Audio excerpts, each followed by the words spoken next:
May nakita tayong quartz o kaya yung tinatawag naming paltak. Yun, oh. Kanina lang may dumaan na ahas. May dumaan na ahas dito.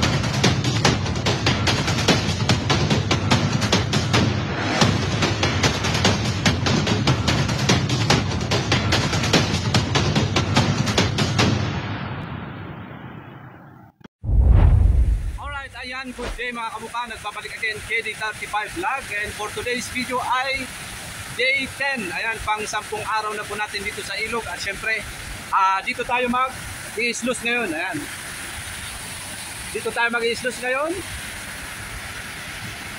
Pakita ko sa inyo kung saan tayo mag-i-sluice. Okay, so dito tayo mag-i-sluice ngayon. Ang problema lang natin dito ay lumabas yung mga malalaking bato. Ayan. So doon tayo nag-i-sluice, kaya lang naubos na lahat yung nakuha na natin lahat doon. So ang gagawin lang natin ngayon ay bawasan natin yung tubig dito para ma-sluice natin, maka-sluice tayo dito sa bandang dito. Yun nga, ang problema ko talaga dito ay ang lalaki ng mga bato. Yan. So bale doon natin isasalpak yung ating sluice box. Salpak natin dito. Paakyat tayo hanggang doon sa taas uli. Yan. Okay, para sa mga nagtatanong kung ano yung ginagamit kong sluice box, ayan, pakita ko ulit sa inyo yung gamit kong sluice box sa mga nagtatanong. Ayan, ito siya. Ito siya. Itong gamit nating sluice box ay ito ay lata siya. Ayan, ganyan siya kakapal. Bale ito ay ginagamit na ito yung ginagamit sa sasakyan, yung mga naglalatero, kaya siya makapal. Size nito ay size 16. Hinulma lang namin, ayan, hinulma namin yan para maging sluice box. At ang gamit naman namin na alambre ay size 11 to or 12. Ayan, nilaga din namin para maging screen siya. At ang gamit nating sako ay ito ay sako ng mani or sako ng kapi. Yan siya. Ito yung dito didikit yung ginto. Okay, sa pagdating naman sa size nito ay ang size nito ay 24 inches yung kahaba niya. Ngayon yung pag ganon 14. Tama ba? O 14 by 24. Mali pala, mali. 24 ito. 24 itong kahaba nito. Tapos 34 dito. Ayan. 24 by 34 yung kanyang ang kanyang size. Ayan, so tara, start na natin yung ating pag-i-sluice. Salpak natin yung sluice box doon. Alright?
Kanina lang may dumaan na ahas.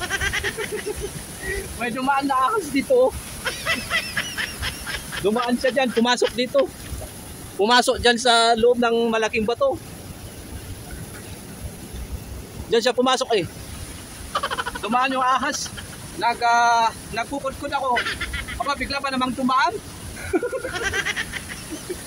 Andito siya sa loob ng malaking bato. Naku po. Timingan muna natin. Bigla tuloy ako natakot. Pero yung kulay ano niya, yung ahas na yun is kulay itim. Yung, hindi naman sila agresibo kasi nakakita na ako ganung ahas eh. Hindi sila agresibo, hindi sila masungit. Ayan. Ay, nak.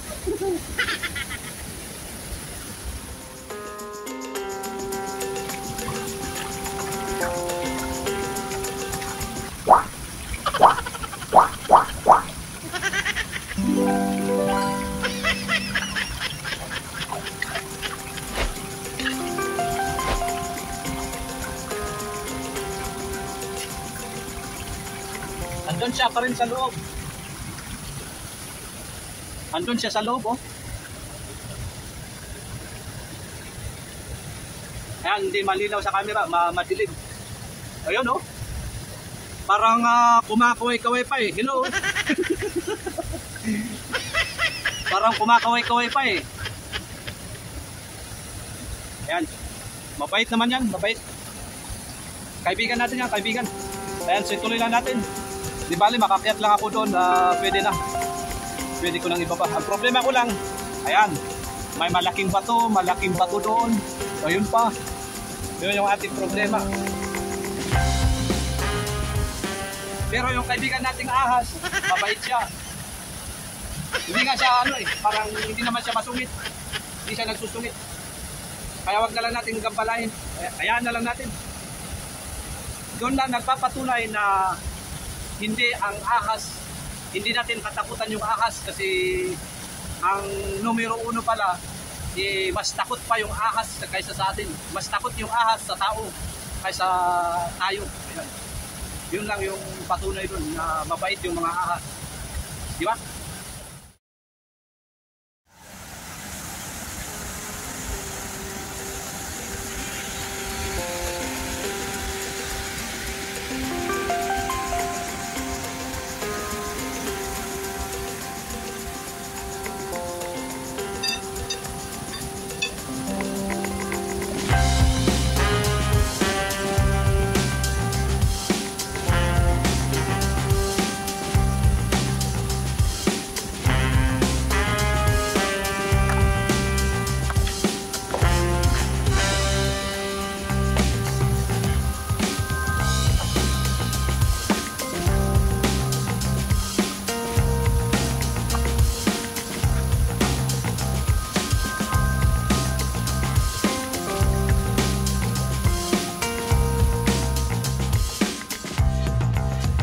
Yung pagkalaki-laking bato dito. Ayan. Isa, dalawa, tatlo, apat. Ayan. So, tingnan natin kung kaya nating itabi yan. Ayan, itatabi natin to. At sana magawa natin. Kahit malaki yan, kaya-kaya natin yan. Kasi hindi naman yung bato yung kumakain ng kanin eh. Yung tao eh. Kakayanan natin yan. Igigilid natin yung papunta doon.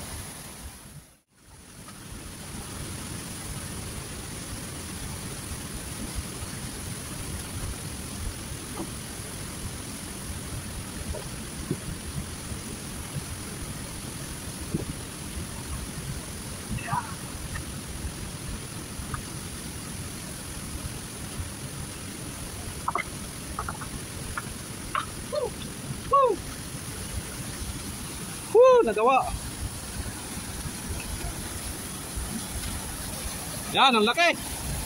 Ngayon, ang problema ko, itong kasunod nito. Yan.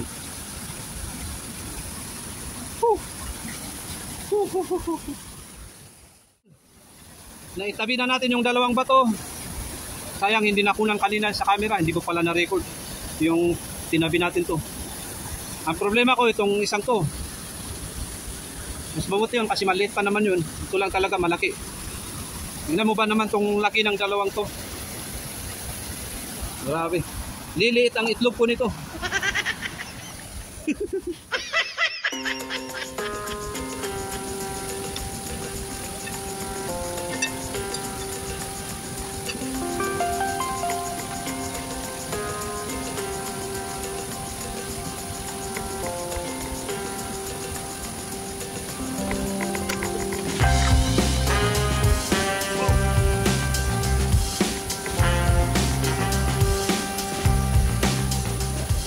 May nakita tayong quartz o kaya yung tinatawag namin paltak. Yun oh. Wow naman! Wow! Wow! Parang yung ahas yung nagbigay sa atin ng swerte ah. Yun oh.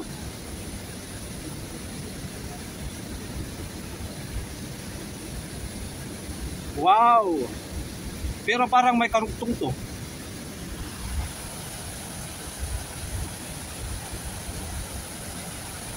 Pang thumbnail.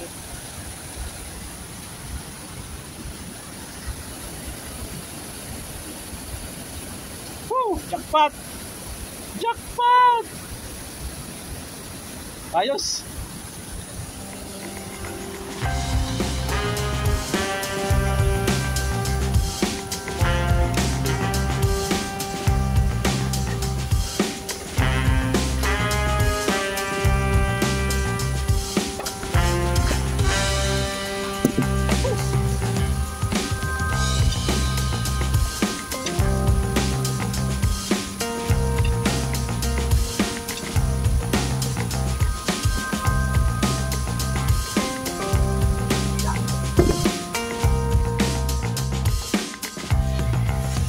Alright, ayan, so pahinga muna tayo. Ang sakit ng likod ko. Ang lalaki ng bato na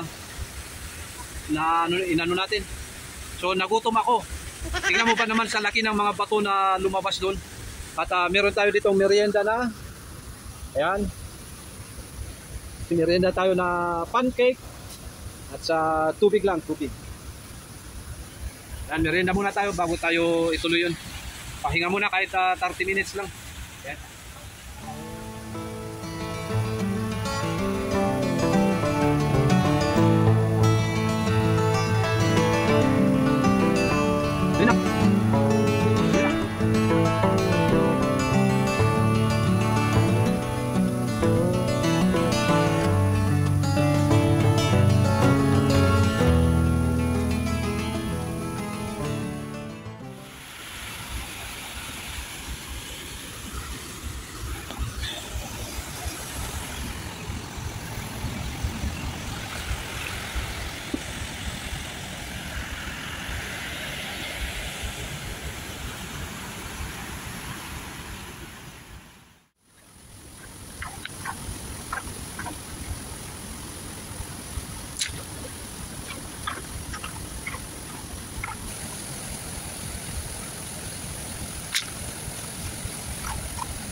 Alright, ayan. Nakaabot na tayo dito sa dulo. Lumabas na naman yung mga bato na malalaki. Hanggang dito na lang tayo. Ngayon, ibaba na natin to paunti-unti. Yung tinatawag na gaud. Ayan, so bukas na lang dito. Ikutin natin dito bukas. Hanggang dun sa taas. Yun.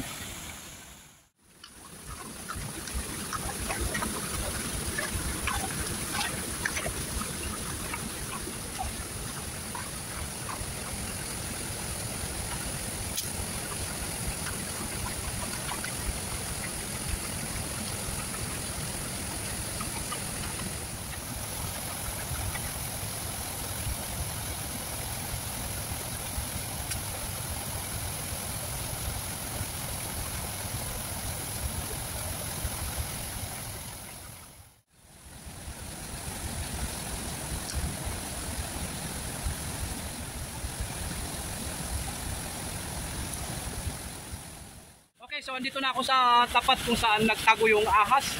Ayan, so maingat ako dito kasi andun siya sa loob eh. Ayan, so tingnan natin, andun pa sa loob eh. Sana malinaw sa ating camera. Ayan, andun siya sa loob eh. Medyo malabo lang, madilim kasi eh. Pero dito kitang-kita. Yun. Kulay itim. Pero yung ulo niya may pagkaputi siya. Ayan, so wag na lang natin gampalahin. Okay. Ayan, at nasa kalahati na tayo. Andito na tayo. Magmula doon hanggang dito. At malapit na rin tayo. Yun. So wag natin kalimutan. Ikan dito natin para yung putik maanod. At ang matitira na lang ay yung tinatawag na lilang. Yan.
Okay, dahil malapit na tayo sa ating sluice box, magbabawas tayo ng tubig kasi malakas yung kanyang tubig. Ayan. Bawasan lang natin paunti-unti.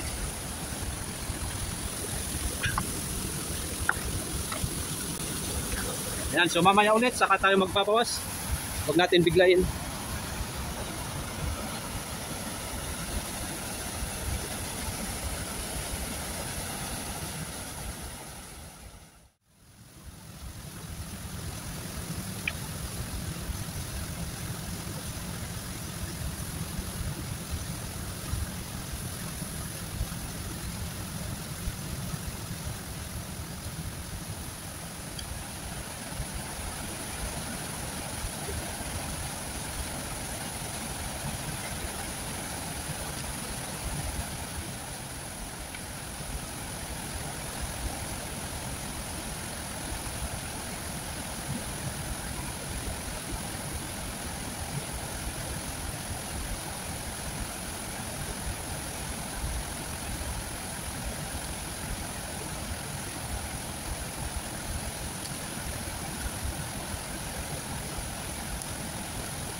Oo, pinagtigan naman.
Yan, so yun, ngayon pang 10 araw natin, ngayon lang din yung pinakamahinang sample natin. Ayan, kunti lang yung nakuha natin kasi kung tutuusin parang naglinis lang yung ginawa ko dito kasi yun nga, pakita ko sa inyo kung saan yung trinabaho natin, kunti lang yung trinabaho natin.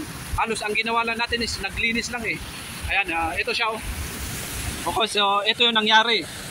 Dahil ngayong pang 10 araw natin, yun yung pinakamahinang sample natin. Kasi ang nangyari ay halos parang dito lang tayo nag-umpisa eh. Dito lang tayo nag-umpisa. So, yun lang yung natrabaho natin. Kunti lang talaga. Ang nangyari kasi is parang naglinis lang tayo. Nag-umpisa tayo doon. Eh, mahina. Walang sample kasi pagka nag-umpisa tayo doon. Kasi parang naglinis lang yung ginawa natin. Ayan. Hanggang sa nakaabot tayo dito. Ay dito. So, yun lang yung natrabaho natin. Kaya ganun. Mahina yung nakuha natin. Pagka lumakas yung ulan at lumakas yung tubig dito, masisira na naman to. Ayan, maglilinis na naman ako. Ayan, so sana bukas hindi to masisira. Akyatin natin yan hanggang sa doon. Ayan. At sigurado dito tayo makakakuha. Kasi maganda-ganda naman yung yung itsura ng kanyang buhangin eh. Ayan, maitim-itim siya. Ayan.